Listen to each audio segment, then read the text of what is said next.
It's time for some analysis. Let's bring in Colin Harding.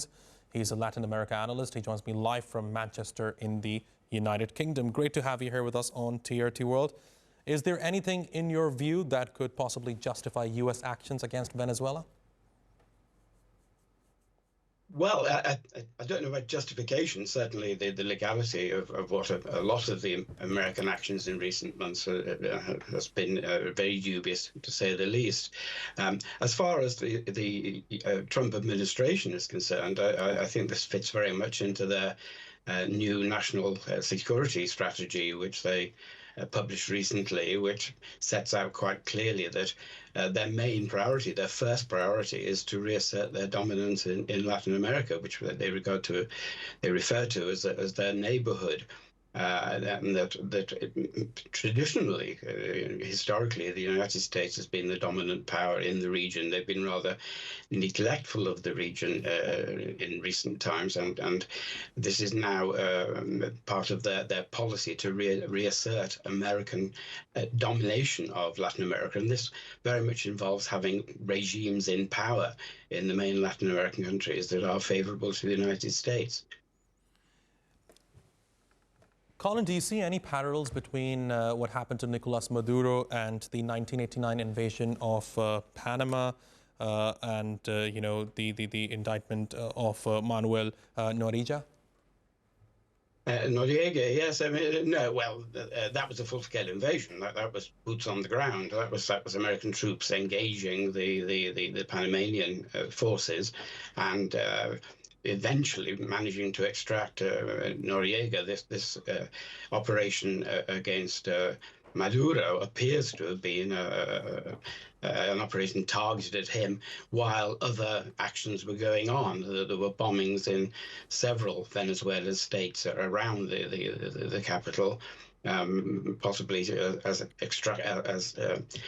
distractions, while they actually got Maduro out. And we don't know if this was a negotiated deal with Maduro, if he and his wife left as it were voluntarily on certain conditions, and if so, what those conditions were.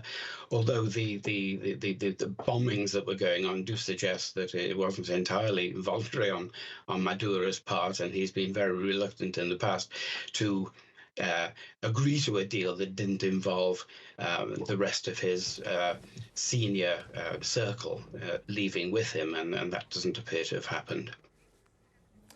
All right, Colin, stay with us. I just want to bring in the reaction that has come from British Prime Minister Keir Starmer now. Let's listen to what he had to say, and then we'll come back to you.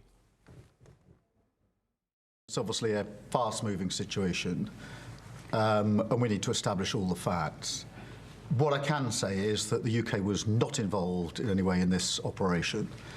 And as you'd expect, we're focusing on British nationals in Venezuela and working very closely with our embassy. And so I will want to talk to the President, I will want to talk to allies, but at the moment, I think we need to establish the facts. I always say and believe we should all uphold international law. But I think at this stage, fast-moving situation, let's establish the facts and take it from there.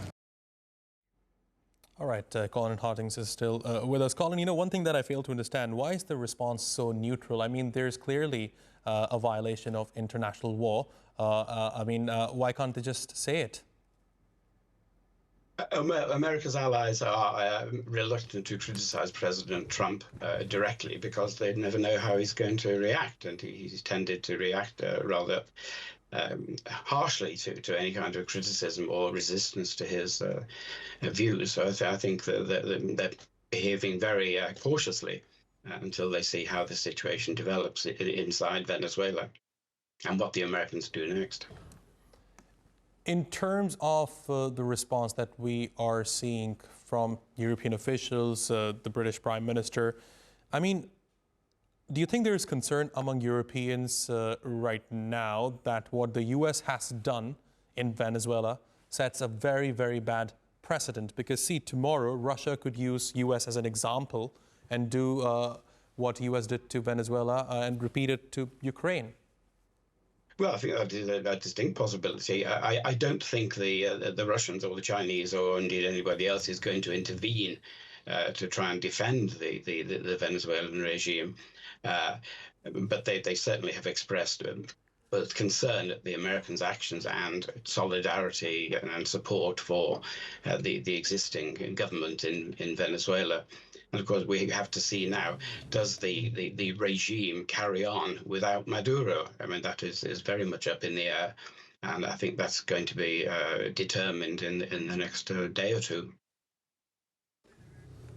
Colin Harding, fascinating insights. Thanks very much for joining me here in Tier 2 World. I really appreciate your taking out the time.